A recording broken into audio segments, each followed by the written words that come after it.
WNBA Finals. And so I'll leave it there. I mean, I'm just obviously disheartened. I'm a human too. I have a family. I have 2 kids who are devastated by these comments. And so all I'll say is just, it's obviously... The sports world has just witnessed a collision that's going to leave scars on the WNBA for years to come.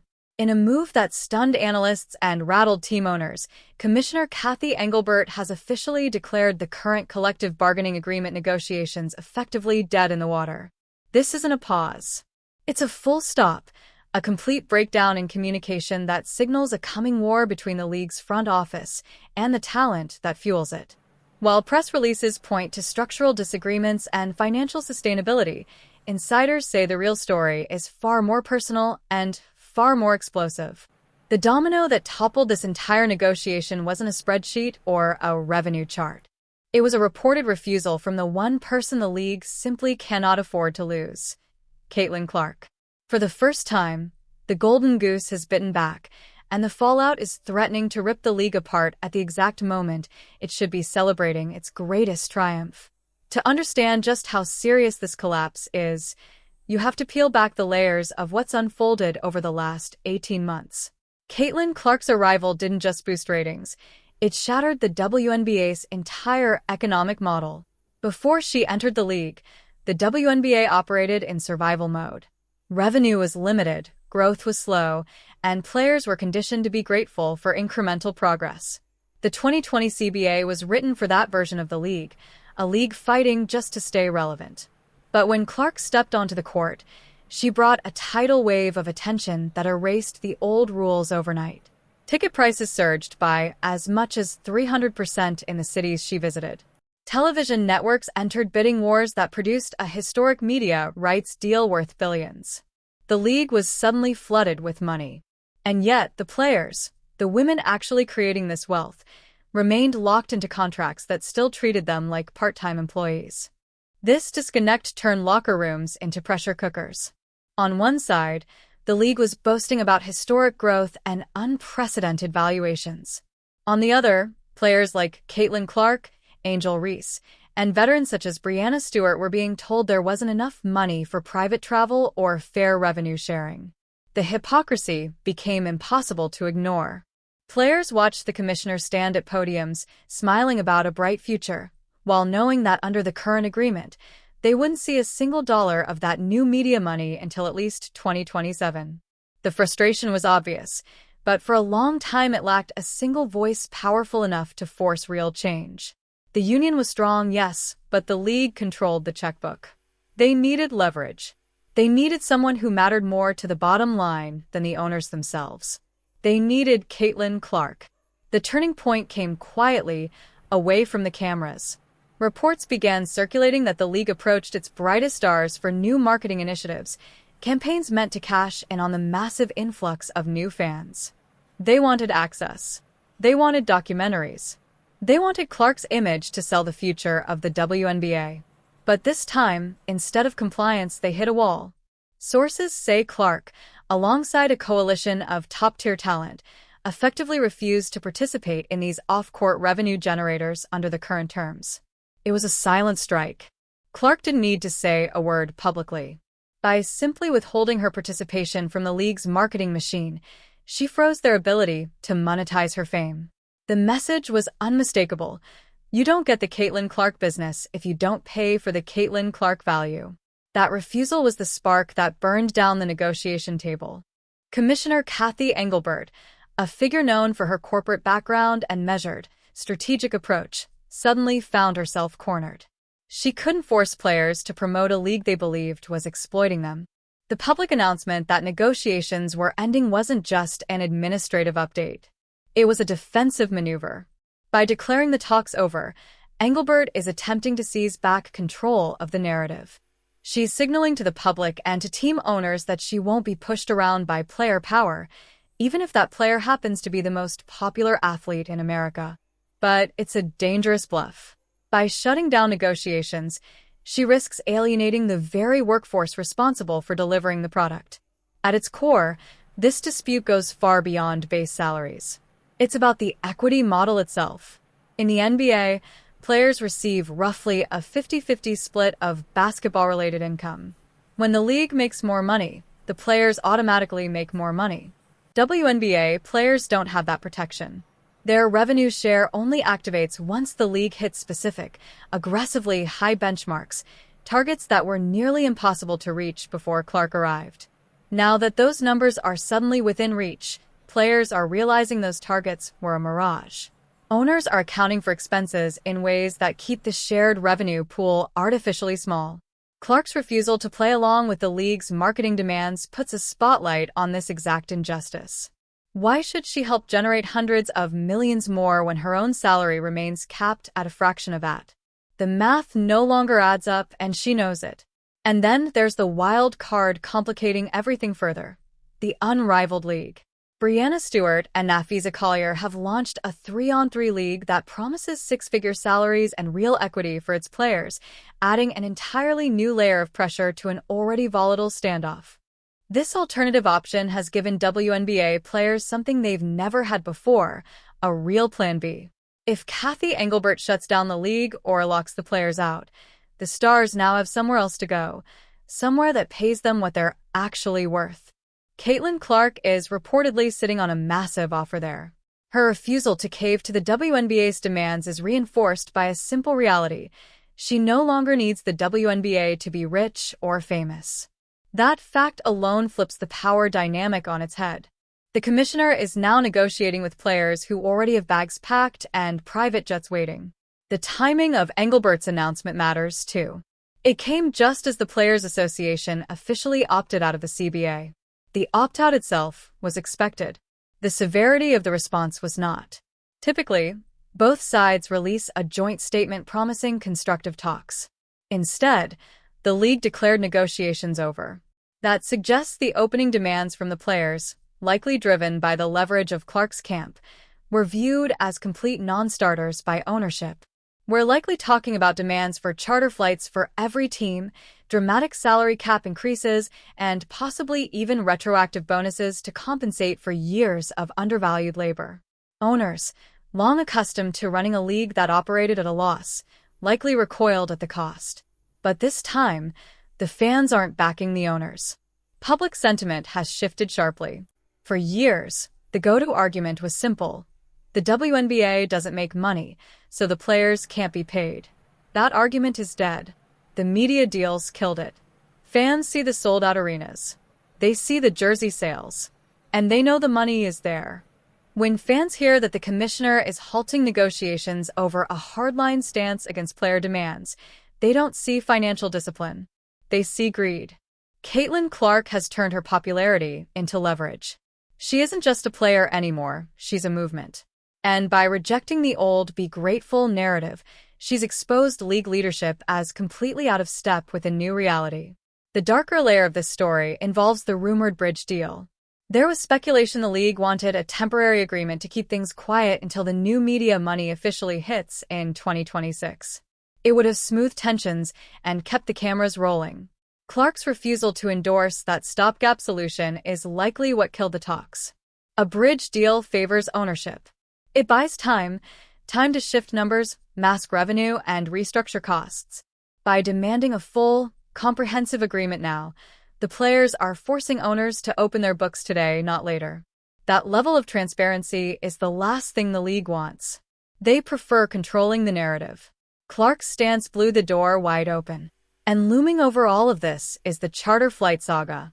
For years, players were told private flights were financially impossible. Then the moment Clark arrived, the league somehow found $25 million to fund a charter program. That single decision proved to players that the money was always there. It just wasn't a priority. That breach of trust sits at the core of the current hostility. The players feel lied to. So when the commissioner says negotiations are over, what the players actually hear is that the league is done pretending to care about their demands. Clark, having lived through the chaos of commercial travel and the real security risks that come with her level of fame, has zero patience for the league's penny pinching. Her refusal isn't symbolic, it's a direct response to years of negligence. So what happens next? That's the billion-dollar question. If Engelbert holds the line, The league could be staring down a lockout in 2026. A lockout would be catastrophic. Picture the WNBA's momentum slamming headfirst into a wall with the doors locked shut. The networks that just paid billions for broadcast rights would be furious. Sponsors would hesitate or walk away. Fans would drift. Engelbert knows this. She's playing chicken with a freight train. She's betting that players, many of whom don't have Clark's financial security, will eventually break under the pressure and accept a lesser deal. It's a ruthless corporate tactic. Starve the workforce until they surrender. But that bet may be wrong. Clark's refusal appears to have galvanized the union in a way we've never seen. In the past, superstars and bench players had different incentives. That divide made unity fragile. Not anymore. Bench players want a higher salary floor. Stars want a fair revenue share. Clark is the connective tissue. Her refusal to cut a personal side deal, her insistence on a system-wide fix, has made the union unusually solid. The commissioner's announcement looks like an attempt to fracture that unity, to spark panic. But if reports are accurate and Clark remains firm, the panic won't be on practice courts. It will be inside executive offices. And there's another layer that can't be ignored: the legal risk. If the league is found to be negotiating in bad faith, by declaring talks over without reaching a genuine impasse, it could open itself up to scrutiny from the National Labor Relations Board. At that point, this wouldn't just be a labor dispute, it would be a legal one. The WNBPA has a legal team full of sharks, and they're dissecting every word Engelbert utters. This official announcement may end up being a tactical mistake, handing the union evidence that the league is unwilling to bargain in good faith. It elevates the conflict from a sports story into a legal fight, one that will be argued in courtrooms and battled out on social media. And in the court of public opinion, Cait Clark holds the gavel. She's judge, jury, and executioner. The owners themselves aren't a unified front either. On one side, you have legacy owners who've lost money for decades and are terrified of spending more. On the other, there's new money. Ownership groups like the Golden State Valkyries or the Seattle Storm, who see the upside and are willing to invest to win. Engelbert is trying to manage an internal civil war among ownership while also fighting the standoff with the players.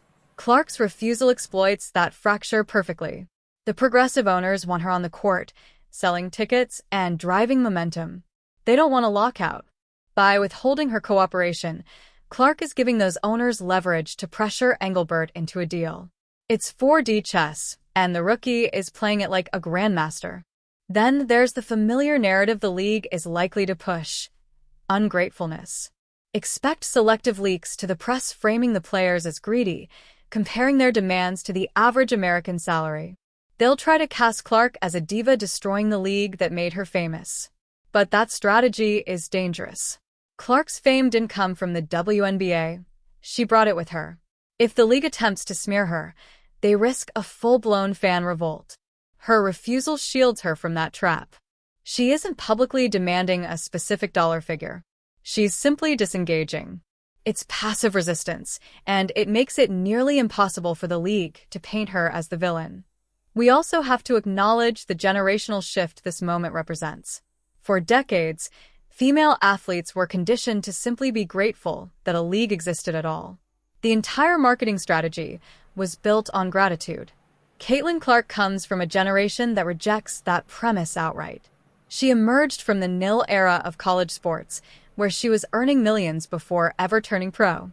She knows her value down to the decimal. She isn't weighed down by the survival mode trauma of the WNBA's early years. So when the commissioner reaches for the old playbook, "We're doing the best we can," Clark sees straight through it. Her refusal is a rejection of the scarcity mindset. She's forcing the WNBA to operate like a major league, whether it's ready or not. This standoff also exposes just how fragile the WNBA's business infrastructure really is. For years, the league leaned heavily on NBA subsidies. Now, as it edges towards standing on its own, the training wheels are coming off, and the bike is wobbling. Engelbert's mandate is to make the league profitable, but she's trying to do it by suppressing labor costs. That might work in retail. It fails in star-driven entertainment. You cannot commoditize talent like Cait Clark. If the NBA had tried to cap Michael Jordan's earning power in 1996, the league would have imploded. Engelbert is flirting with the same mistake. By shutting down negotiations, she's effectively saying the business model matters more than the product. But without the product, without Clark, there is no business model. Look at the sponsors: Nike, Gatorade, State Farm. These corporations have invested millions in the WNBA specifically to align with Cait Clark. They didn't sign up for a lockout. They didn't sign up for replacement players. And they certainly didn't sign up for a PR nightmare where the league looks small, cheap, and vindictive. Those sponsors are almost certainly lighting up the commissioner's phone right now. Clark's refusal to comply with league mandates doesn't just hurt the league, it hurts the sponsors as well, and that creates immediate financial pressure. Without ever touching a dollar of league money, she's effectively taken the league's wallet hostage. It's a masterclass in leverage. As this negotiation collapse deepens, the real question becomes what the players are actually willing to sacrifice. A strike or lockout means missed paychecks. For lower-tier players, that's rent, car payments, real livelihoods. This is where the rumored Solidarity Fund enters the picture. Reports suggest top players, including Clark, are helping assemble a financial war chest to support rank-and-file union members if games are lost. If true, it neutralizes ownership's most powerful weapon, financial fear. If players can afford to sit out, the leverage flips completely. Residempti. Konzessionsrot. Television ad revenue disappears. Owners still have overhead. Players only have their talent. In a war of attrition, a unified union backed by the wealthiest female athlete in history is a force to be reckoned with. The commissioner's announcement also sent shockwaves through the upcoming draft.